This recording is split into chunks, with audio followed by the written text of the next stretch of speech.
নদীর পাড়ের এই যে সুন্দর দৃশ্যটা দেখছেন, এটি হচ্ছে তুরাগ নদের তীরে কামারপাড়া এলাকায়। এখানে একদিকে সড়কের উপরে এলিভেটেড এক্সপ্রেসওয়ে হচ্ছে, আর নদীর মধ্যে দেখেন ওয়াকওয়ে নির্মাণ করা হয়েছে। নদীর দুই দিকেই, নদীর দুই তীরেই কিন্তু ওয়াকওয়ে নির্মাণ করা হয়েছে। পাশাপাশি নদীর যে তীররক্ষা বাঁধ, সেই বাঁধ নির্মাণ করা হচ্ছে এবং সেখানে আধুনিক বসার ব্যবস্থা করে দেওয়া হবে। সবচেয়ে আকর্ষণীয় হলো এই যে নদীর মধ্য দিয়ে যে ওয়াকওয়ে, এই ওয়াকওয়ে নির্মাণ করা হচ্ছে। ঢাকার যে চারদিক ঘিরে যে চারটি নদী, সেই নদীর সবগুলোর মধ্যেই কিন্তু এরকম দুই তীরে ওয়াকওয়ে নির্মাণ করা হচ্ছে, যাতে করে ঢাকার মানুষ বিনোদন পায় এবং সেখানে চলতে পারে এবং নদীগুলোও দখলের হাত থেকে রক্ষা হয়। এরকম একটা পরিকল্পনা নিয়েই কিন্তু এই হাইকোর্টের নির্দেশে এটি কিন্তু করা হচ্ছে। এখন এই ওয়াকওয়েগুলো নির্মাণ করা হচ্ছে, কিন্তু আমার কাছে একটু খটকা লাগছে যে আমি যখন ঘুরতে গেলাম এখানে, তখন এই ওয়াকওয়েগুলোতে দেখেন ওঠার জন্য সিঁড়ি নির্মাণ করা হয়েছে ওই যে নদীর মধ্যে দেখেন।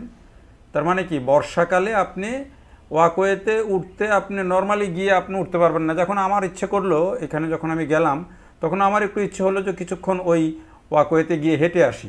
কিন্তু আমি কিভাবে উঠবো দেখেন, এখানে নৌকা আছে, নৌকা দিয়ে মানুষ পারাপার হচ্ছে।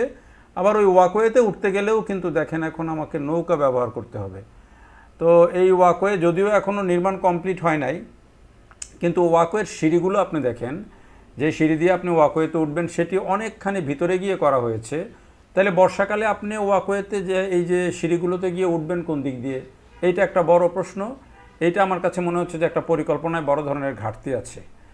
জানি না আবার এখানে সিঁড়িটি সংযুক্ত করে দেয় কিনা, কোনো নতুন করে আবার সিঁড়ি করে কিনা।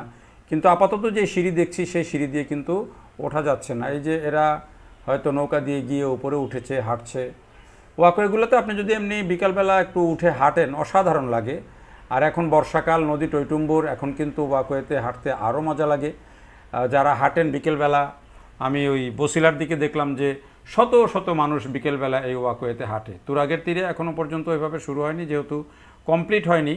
কিন্তু আমার কাছে মনে হয়েছে যে এই যে ব্যবস্থাটা নেওয়া হয়েছে, এটি একটি অসাধারণ কাজ হয়েছে হাইকোর্টের নির্দেশে। এবং এইভাবে যদি পুরো এই ঢাকার নদীগুলোর যদি ওয়াকওয়ে নির্মাণ কমপ্লিট হয় এবং তীররক্ষা বাঁধগুলো এরকম হয় এবং এর উপরে মানুষের বসার জন্য, বিনোদনের জন্য জায়গা তৈরি করা হচ্ছে আলাদা করে, মানুষ ফুচকা চটপটি খেতে পারবে, নদীর তীরে বসে বিনোদন নিতে পারবে। তো এই যে কাজগুলো হচ্ছে, এগুলোকে একটা অসাধারণ কাজ আমি বলবো। এরই মধ্যে অনেক দখলমুক্ত করা হয়েছে, নতুন করে আবার অনেক দখলও হচ্ছে, এটাও সত্য।